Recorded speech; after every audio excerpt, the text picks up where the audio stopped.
वाक्य पूर्ण झाल्यावर कोणते विरामचिन्ह वापरतात? पूर्ण विराम. काय वापरतात? पूर्ण विराम. माझे नाव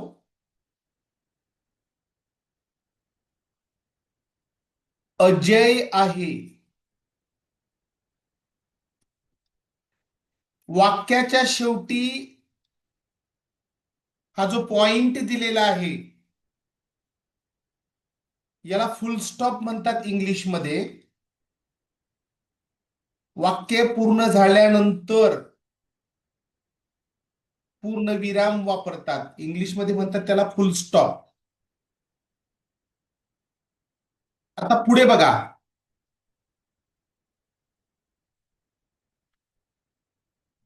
स्वल्पविराम कशाला म्हणायचं मी ते तुम्हाला सांगतो. स्वल्पविराम. पूर्णविराम सगळ्यांना समजला. स्वल्पविराम कशाला म्हणायचं? एकाच जातीचे अनेक शब्द लागोपाठ आल्यास स्वल्पविराम वापरायचा. आणि ते एकाच जातीचे शब्द कोणते असतात? नाम असतात नाहीतर विशेषण असतात. आता बघा, आंबे, चिंच, पेरू, सफरचंद, केळी, हे सगळे एकाच जातीचे शब्द आहेत. आणि हे शब्दांची यादी जर आली एकाच वाक्यामध्ये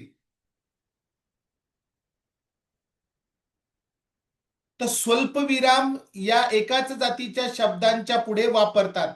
स्वल्पविराम कोणता आहे लक्षात आलाय तुमच्या? ज्यांना मी ॲरो दाखवतोय ते स्वल्पविराम आहे. कॉमा म्हणतात याला मराठी इंग्लिशमध्ये, आणि मराठीमध्ये म्हणतात स्वल्पविराम.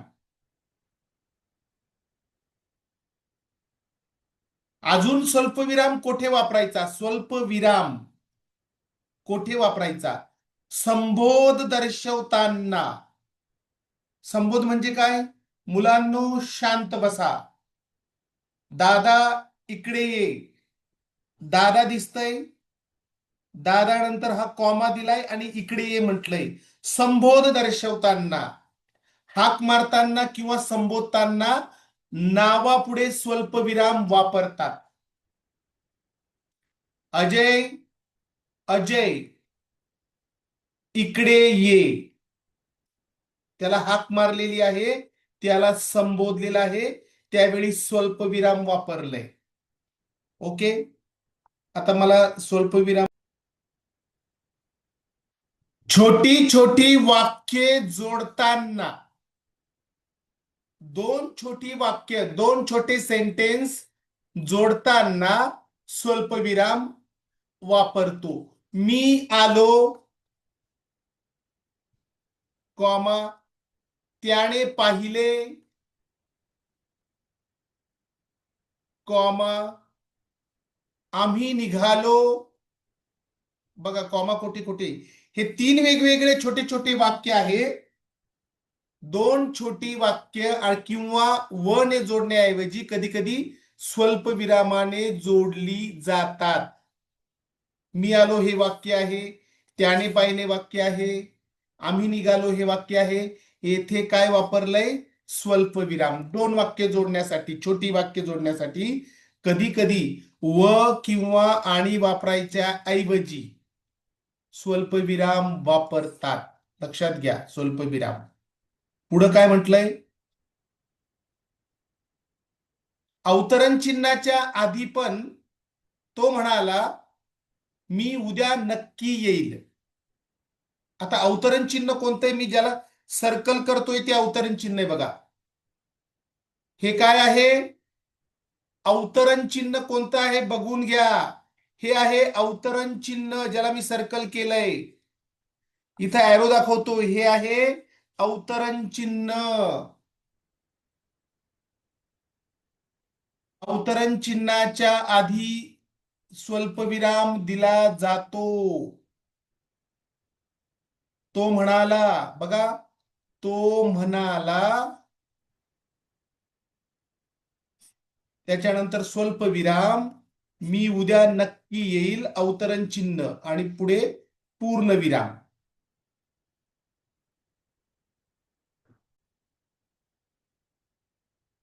संयोग चिन्हाचे मुख्य उपयोग: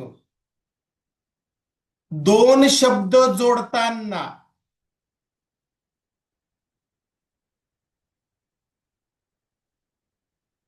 दोन शब्द कोणते? आई वडील. आई आणि वडील या दोघांमध्ये जे चिन्ह आहे ते आहे संयोग चिन्ह. कवी, लेखक, दोन शब्द जोडताना संयोग चिन्हाचा उपयोग होतोय. संयोग चिन्ह कोणतं आहे?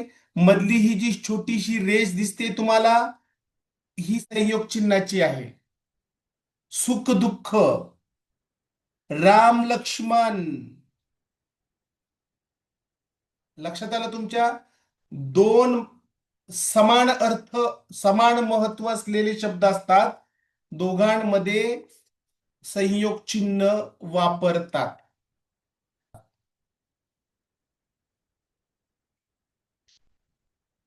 ओळीच्या शेवटी शब्द अपूर्ण राहिल्यास, बघा इथे, माझे नाव अजय आहे. ओके. नदी. आणि इथे जर पुढचा शब्द मावला नाही, तर पुढे हे जे चिन्ह देतात, नदीवर, याला संयोग चिन्ह कोठे देतात ते लक्षात घ्या. दोन शब्दांच्या मध्ये आणि ओळीच्या शेवटी शब्द अपूर्ण राहिल्यास. बघा, आज शाळेत स्नेह संमेलन, पुढं अस लिहिलं, ओळ या ठिकाणी मावली नाही, येथे एक संयोग चिन्ह दिलं, आणि असल्यामुळे, ल्यामुळे कुठं लिहिलं? पुढे. मावले, ज्या ठिकाणी हा शब्द मावला नाही तो अस लिहिला आणि पुढं दिलं संयोग चिन्ह. कुठे वापरायचं लक्षात आलं आता? संयोग चिन्ह कोठे वापरलंय लक्षात आलं का? संयोग चिन्ह वापरताना शब्दांमध्ये जागा सोडली जात नाही. राम लगेच शब्द असतो श्याम.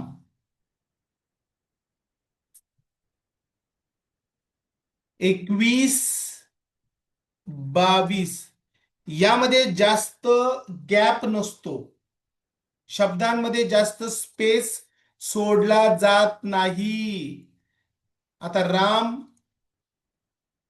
श्याम असं होत नाही, जोडून शब्द असतात, जास्त जागा नसते दोघांमध्ये.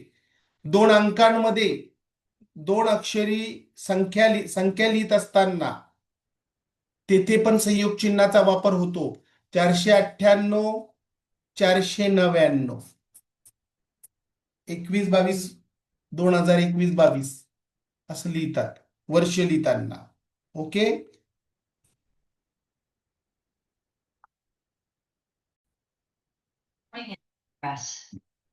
अपूर्ण विराम कसा असतो? अपूर्ण विराम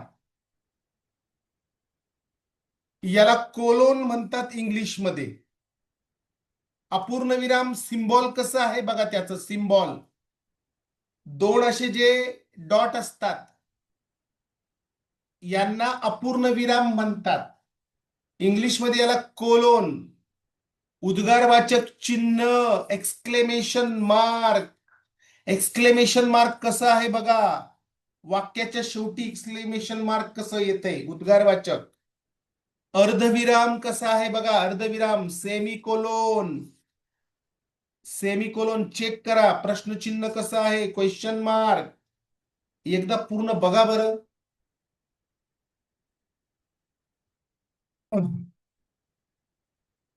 मराठी व्याकरणामध्ये अपूर्ण विरामचा वापर एखाद्या गोष्टीची सविस्तर माहिती देण्यासाठी किंवा यादी देण्यासाठी केला जातो. यादी बघा बरं, आता यादी कशाची दिली त्यांनी?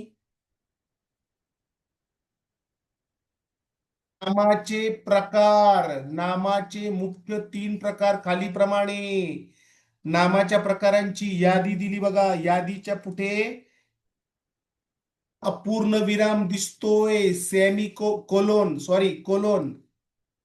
कोलोन कुठे आहे? मी ज्याला सर्कल करतोय तो कोलोन. यादी कशाची आहे? नामाच्या मुख्य 3 प्रकारांची यादी. पुढील वस्तू घेऊन या. वस्तूंची यादी, त्याच्या पुढे अपूर्ण विराम कोलोन दिलेला असतो यादी करण्यासाठी. हे काय सांगितल्याबरोबर लगेच समजतंय, वेगळं काही नाहीये.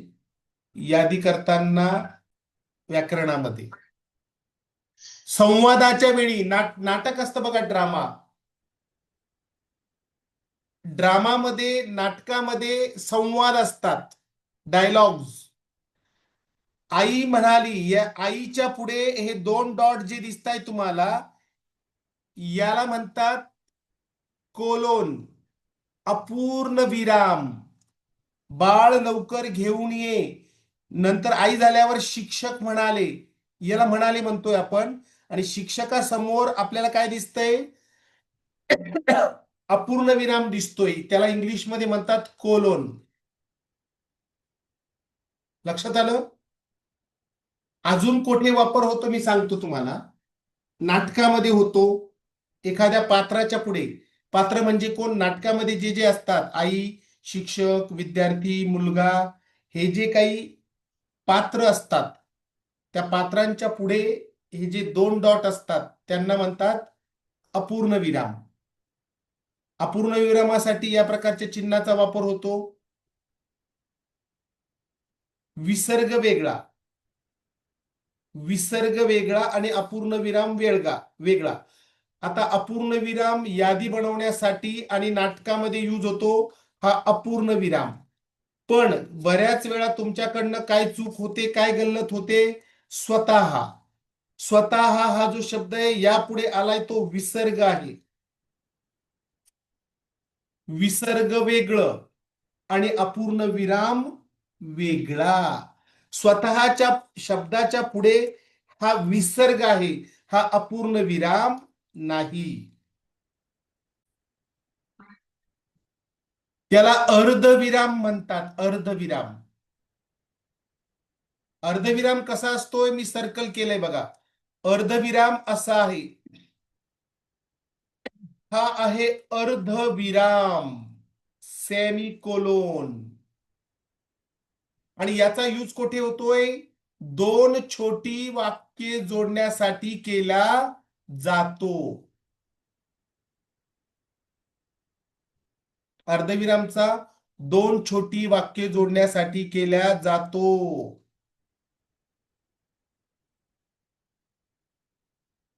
ज्यावेळी 2 छोटी वाक्य जोडताना पण, परंतु, किंवा, म्हणून, तरी यासारख्या उभयनवी अव्ययांनी जोडलेली असतात, तेव्हा त्या अव्ययाच्या आधी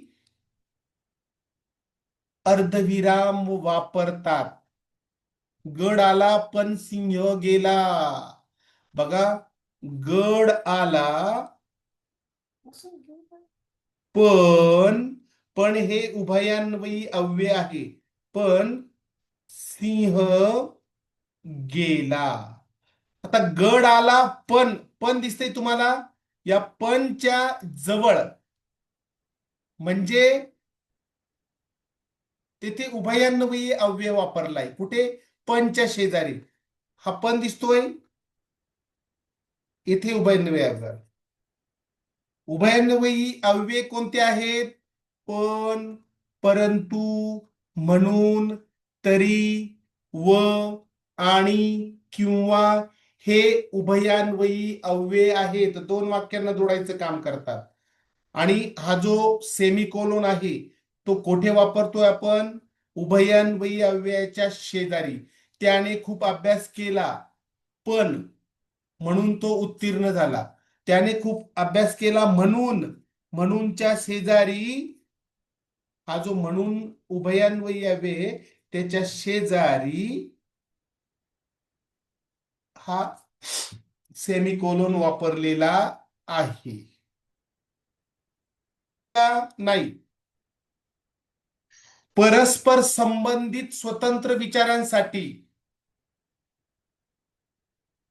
दोन वाक्य एकामेकावर डिपेंड असतात. आकाशात काळे ढग जमले म्हणून जोराचा पाऊस सुरू झाला. तर म्हणून हे उभयान्वयी अव्यय आहे आणि दोन वाक्य एकामेकावर अवलंबून आहे का? हे दोन वाक्य एकामेकावर अवलंबून आहे. आकाशात काळे ढग जमले. येथे उभयान्वयी अव्ययाजवळ ज्याला मी सर्कल केलंय ग्रीन पेनाने, तेथे सेमीकोलन अर्धविराम वापरलेला आहे. ग्रीन पेनाने दाखवतो मी सेमीकोलन कोठे वापरलाय. ग्रीन पेनाने दाखवलंय. दोन्ही वाक्य एकामेकावर अवलंबून आहे.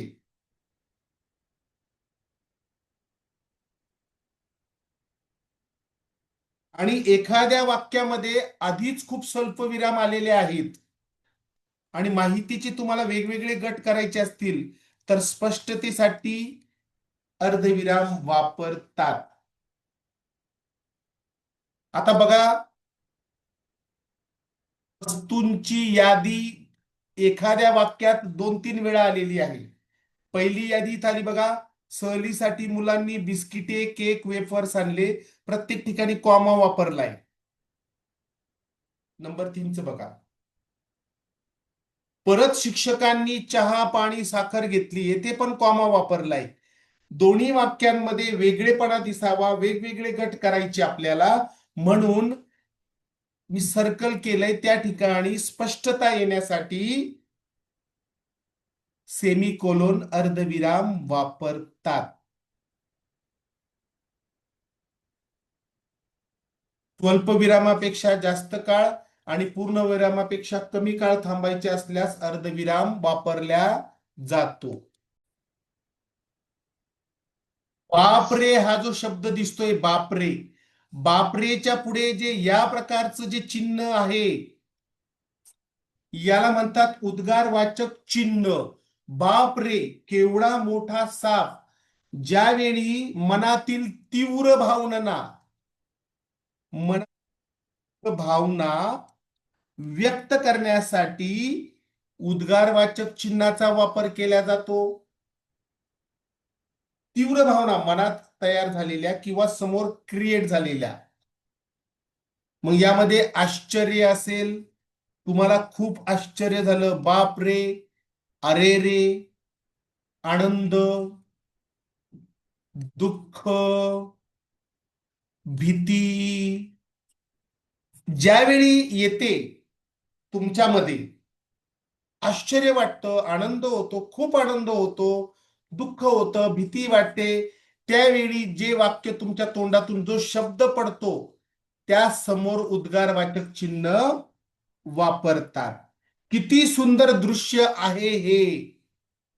तुम्हाला आनंद झालाय, किती सुंदर दृश्य आहे हे. किती सुंदर दृश्य आहे हे, या समोर उद्गारवाचक चिन्ह. तुम्हाला आनंद झालाय. केवल प्रयोगी शब्दानंतर आपल्या तोंडातून अचानक शब्द बाहेर पडतात. आपल्या तोंडातून कोणते अचानक शब्द बाहेर पडतात? वा, अरे रे, हे केवल प्रयोगी शब्द आहेत, लक्षात ठेवा. वा, अरे रे, अबोबो, अबोबो जोडून आहे. छी, हे केवल प्रयोगी शब्द आहेत. यानंतर काय वापरतात? उद्गारवाचक चिन्ह वापरतात. किंवा काही मुलांना हाक मारताना, मित्रांनो इकडे या. मित्रांनो, संबोधवाचक मध्ये, मित्रांनो इकडे या. मित्रांनोच्या समोर आपण काय वापरलंय? उद्गारवाचक चिन्ह. उद्गारवाचक चिन्हाचा वापर कुठे होतोय? लक्षात आलं का? बाप रे, अरे रे,